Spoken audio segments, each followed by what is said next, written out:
Hello, and welcome to the bathroom with Laura. This is as far as you're gonna get to see, just because it's not about me, but I wanted to tell you a story that I was reminded of tonight when I was in here doing a guided visualization prayer with Denise Exler, who is an amazing shaman healer that I feel very gifted or feel very blessed to have had the opportunity to connect with. And basically, she did a visualization about power and where we were standing in our power and really calling us to stand in our truth in a bigger way.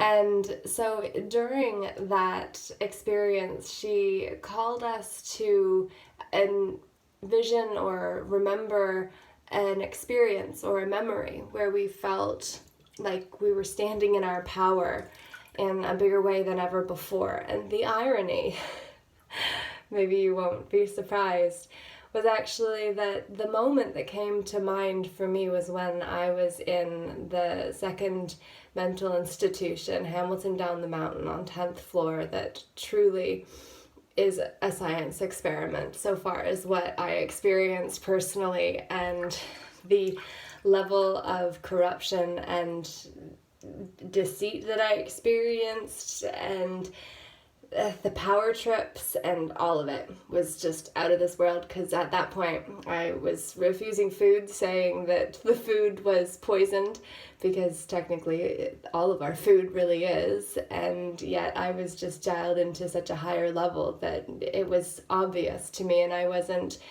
able to understand that other people didn't get it the same way. And there were a lot of situations at that place, including where they got my name wrong on the form 3 times, and the psychiatrist, or she wasn't a psychiatrist because she said I needed to speak to a psychiatrist in order to exercise my right to get out on the 3-day 72-hour voluntary hold under a Form 1 under the Mental Health Act, which was not that from my experience. And because the system turns the tribe against the individual, they had convinced my family that I needed to be medicated and diagnosed, and that they needed to leave me in there, and so they listened to the experts the way that we've all been trained. So how does this relate to the most powerful memory that I was able to imagine? Well, it was in that experience when my tribe wouldn't rescue me that I had to do it for myself. And so in that place where even there was a test, I would call it, where they came in and basically gave me a bit of trouble and made it seem like I was in trouble, and then left and closed the door to my cell. And if I hadn't been wise enough to understand what they were doing, I would have played it differently. But whatever I was dialed into, I walked over to the door after they left. I pulled on it, it opened, and then I just left it for them to understand that I knew what they were doing and it hadn't worked.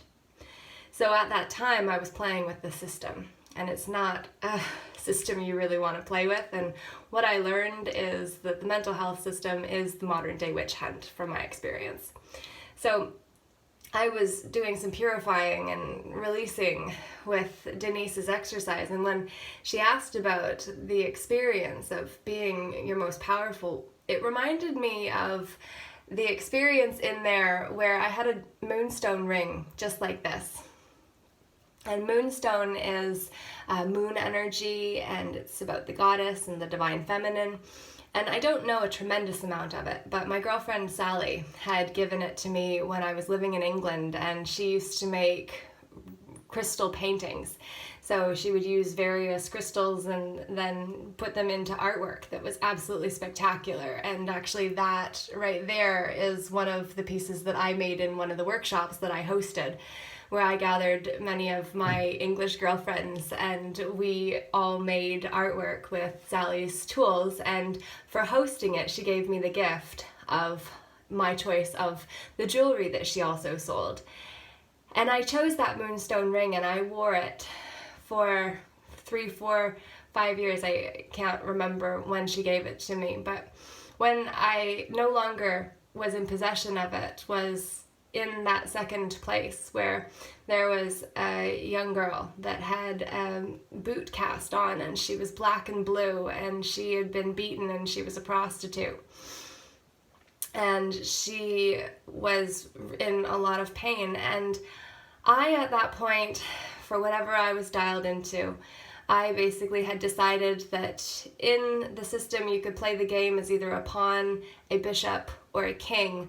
And because I didn't have the capacity to be a king, I was going to at least play like a bishop, which meant that I was going to leave my cell as and when I felt like I could or was called to, and then I would return to my cell.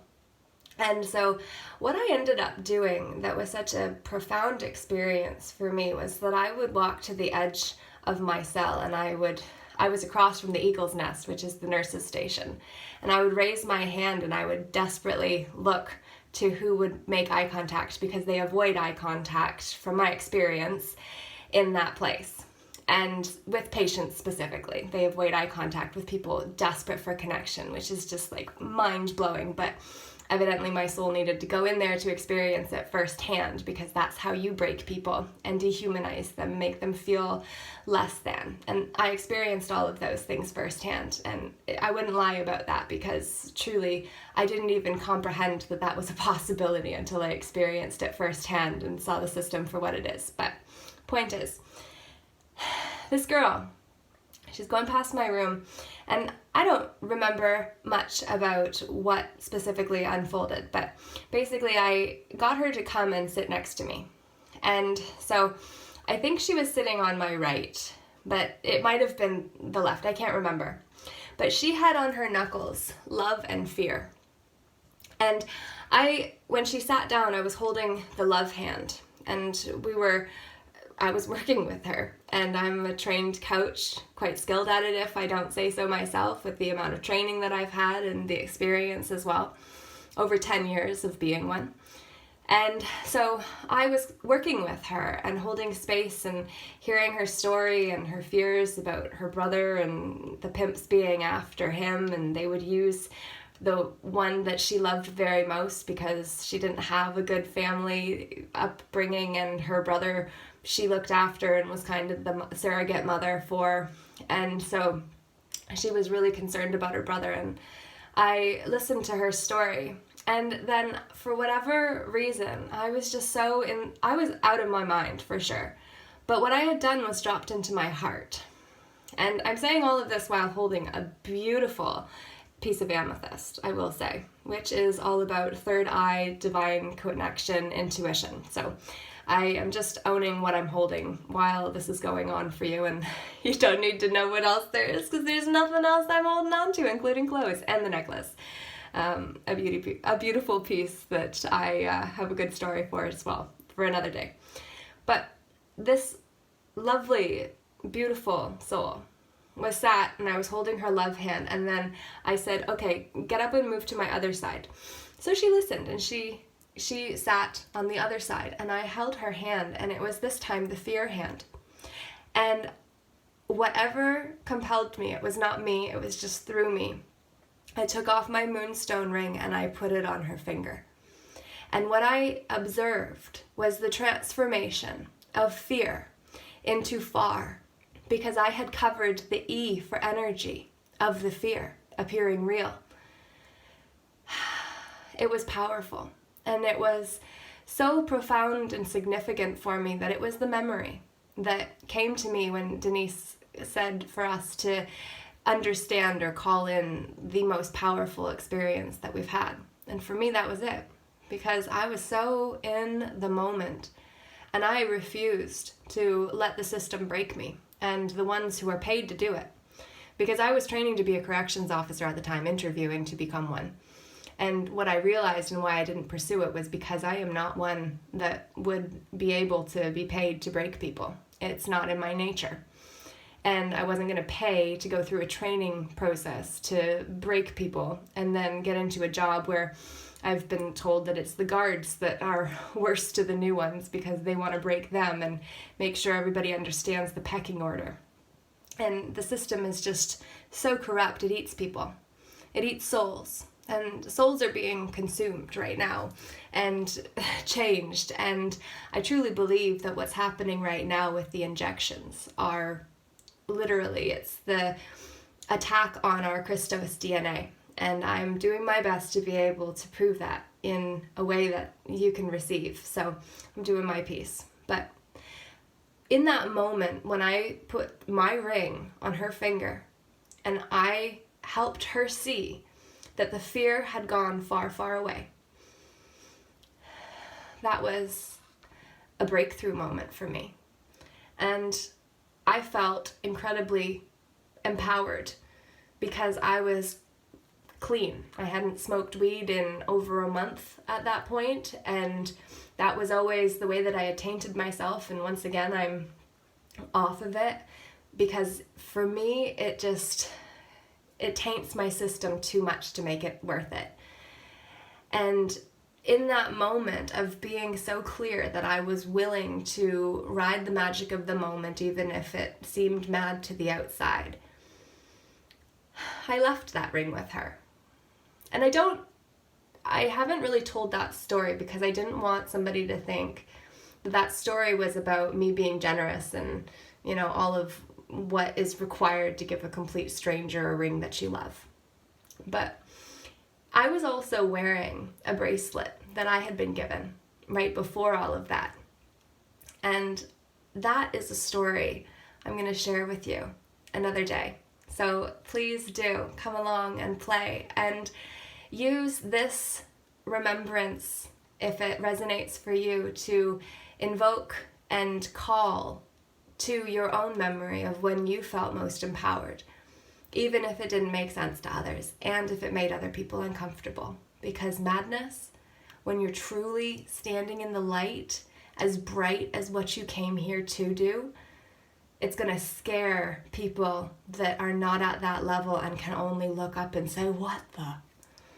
So, I hope you got a lot from this message and exactly what you needed, and would love to know what that was. Please do comment below, like the message, and do subscribe. Laura J. E. Hamilton is the channel where you will get the raw and real me. And sometimes I do it naked, only once for an interview about naturism, naturalism, and being your authentic self in truth, which is obviously my most watched video. But this one, who knows? Maybe because I'm in the tub and I don't have any clothes on. But you can't see anything in that one either, so you don't get your hopes up. Not that you would, but I'm just being playful about something that challenges a lot of people because I am committed to being authentic and fully me, and I don't need to wear a mask to pretend I am someone other than I am. And I don't even have makeup on sometimes because ultimately that's just another mask, and sometimes I like to play that way, but other times, like when I'm in the tub, I don't really care. So I hope it meant something to you today. Would love to know, and namaste.